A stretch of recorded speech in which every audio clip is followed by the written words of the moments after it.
आज यो भिडियोमा चाहिँ तपाईहरुलाई म HTML मा CSS लेख्ने तरिकाहरुको बारेमा बुझाउँछु है त। एउटा पहिलो तरिका भनेको इनलाइन CSS लेख्ने हो। इनलाइन CSS मा चाहिँ हामीसँग ट्यागहरु जुन छ त्यो ट्यागमा एउटा एट्रिब्युट स्टाइल भन्ने एट्रिब्युट जुन छ त्यसमा चाहिँ हामीले CSS लेख्ने हो। यसमा चाहिँ मैले के गरेको छैन, एउटा बटन ट्याग मात्र हालेको छु। अब यो स्टाइलमा चाहिँ हामीले CSS लेख्न चाहिँ सुरु गर्न सक्छौं। अहिलेलाई म यो बटनलाई हरियो बनाउँछु है त।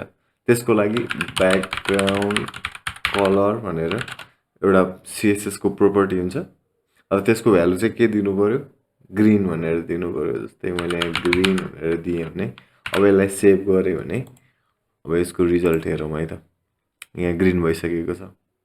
अब मलाई अझै अरु पनि CSS प्रोपर्टीहरु थप्नु पर्यो। जस्तै त्यो टेक्स्टलाई चाहिँ सेतो बनाउने हो भने एउटा सेमिकोलन दिन्छु अनि सेमिकोलन पछि अर्को प्रोपर्टी थप्छु। जस्तै कलर व्हाइट भनेर मैले थपे भने अब त्यो चाहिँ व्हाइट कलरमा देख्न सक्छौं।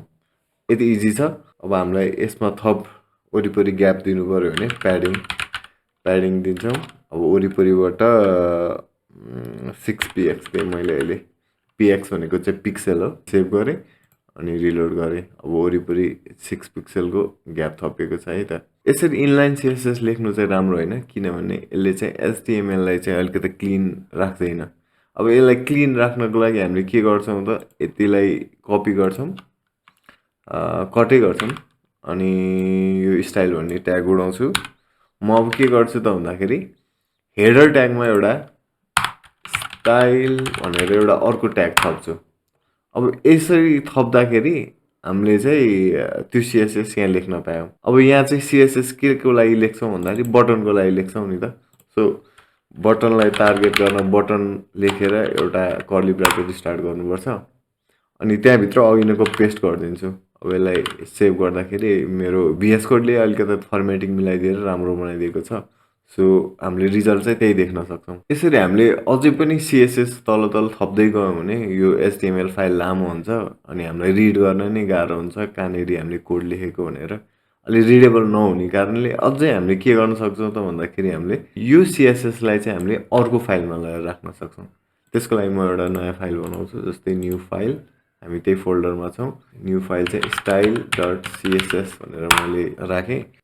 अब यो कोडलाई चाहिँ म उता मुभ गर्छु। यसलाई कन्ट्रोल एक्स हानेर दिएर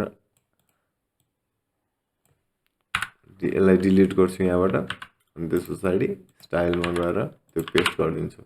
अब हामीले यो रिफ्रेश गर्यौं भने त्यो चेन्जेस यहाँ आउँदैन, किनभने त्यो फाइलबाट चाहिँ हामीले CSS तान्नु पर्यो नि त हैन। अब त्यो फाइलको CSS तान्नको लागि मैले अहिले मेरो VS कोडमा link टाइप गरे भने यसले मलाई सजेस्ट गर्छ लिंक CSS भनेर। मैले त्यो क्लिक गरे। अहिले यसले अटोमेटिकली लिंक भन्ने ट्याग जेनेरेट गर्यो अनि href जुन एट्रिब्युट छ त्यसमा चाहिँ style.css भन्ने डिफल्टमा राखिदिएको छ। अहिले हामीले style.css यही फोल्डरमा क्रिएट गरेको छौं, त्यही भएर यो मिल्छ हैन। अब मैले यसलाई सेभ गरे अनि यसलाई चाहिँ रिलोड गरे भने अब त्यो CSS यहाँ आउँछ। तपाईले जति पनि CSS लेख्नुहुन्छ त्यो चाहिँ style.css मा लेख्नुहुन्छ। इजी छ। अब हामीले HTML चाहिँ यहाँ लेख्छौं र CSS को कुराहरु चाहिँ यहाँ लेख्छौं है त। एकदम इजी छ। अब यो रह्यो तेस्रो तरिका। हाम्रो चौथो तरिकामा भनेको चाहिँ जावास्क्रिप्टबाट कुनै पनि एलिमेन्टलाई टार्गेट गरेर त्यसको CSS चेन्ज गर्न मिल्छ। त्यो चाहिँ अहिले हामी गर्दैनौं, पछि गर्छौं है त। अब हामी अरु पनि एलिमेन्टहरु थपौं अनि त्यसमा नि CSS लेखेर हेरौं है त। दुई तीन वटा प्याराग्राफ बनाएर देखाउँछु। p ट्याग भन्ने जुन छ त्यसमा चाहिँ लोरेम इप्सम यो p ट्याग सहित कपी गरे अनि त्यसपछि पेस्ट गरे दुई चोटी है त। भनेपछि हामीसँग तीनटा प्याराग्राफ रह्यो टोटल। अब यो तीनटा प्याराग्राफलाई चाहिँ हामीले सिम्पली अब हाम्रो style.css मा गएर p ट्यागलाई चाहिँ p भनेर इन्डिकेट गरेर अब त्यसमा चाहिँ कलर रेड राख्दिए भने त्यो कलर रेड हुन्छ हेर्नु है त। अब यसलाई रिलोड गरे। यहाँ के भयो त तीनटै प्याराग्राफ चाहिँ रातो भयो। किनभने मैले त यो p भन्ने ट्याग जति जुन छ सबैलाई चाहिँ रेड बना भनेर मैले लेखेको CSS कोड हो नि त हैन। अब हैन मलाई चाहिँ स्पेसिफिकै कलरहरु डिफरेन्ट कलरहरु दिन मन लागेछ भने तपाईले के गर्न सक्नुहुन्छ त अब त्यसको लागि हामीसँग के छ त भन्दाखेरि क्लास भन्ने एट्रिब्युट छ। यो क्लास एट्रिब्युटमा चाहिँ मैले जे नाम पनि लेख्न सक्छु है। अब यो क्लासमा चाहिँ हामीले यो प्याराग्राफलाई एउटा नाम दिन चाहिँ सक्छौँ। अब जस्तै अहिले चाहिँ मैले फर्स्ट ड्यास प्याराग्राफ भनेर दिएँ है। अर्कोलाई चाहिँ मैले class equal to second paragraph. ल अब यो फर्स्ट र सेकेन्ड मात्रै दिएँ मैले अहिलेलाई। मलाई चाहिँ फर्स्ट प्याराग्राफको टेक्स्टलाई चाहिँ येल्लो बनाउनु पऱ्यो भने स्टाइलमा जान्छु अनि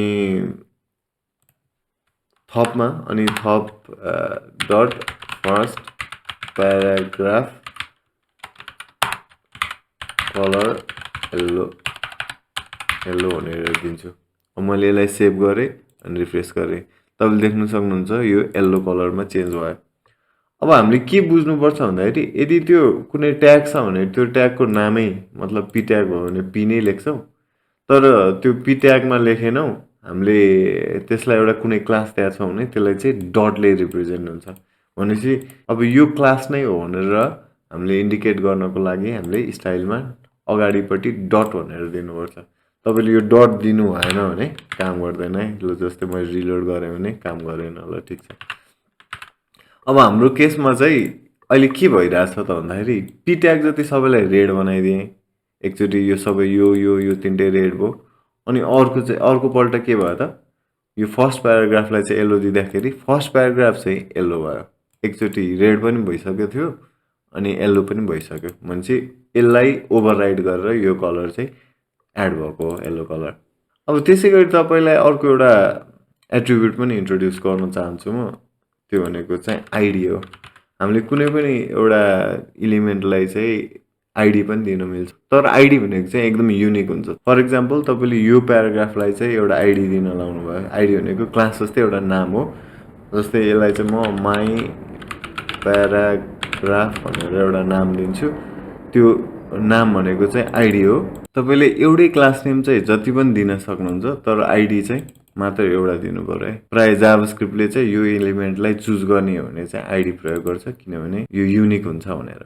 लगभग सीएसएस को बेसिक्स चाहिँ यति नै हो। सीएसएस मा प्रोपर्टी र भ्यालुहरू जुन छ त्यहीहरू नै युज गर्ने हो। सिम्पल छ, इङ्ग्लिसै हो। जस्तै कलर छ भने कलर टेक्स्टको कलर भनेर बुझिन्छ। प्याडिङ छ भने कुनै ग्याप छ भनेर बुझिन्छ। यो एकदम इजी छ। आगामी दिनमा म सीएसएस को कोर्स पनि ल्याउँछु। च्यानललाई सब्स्क्राइब गरिदिनु होला है त।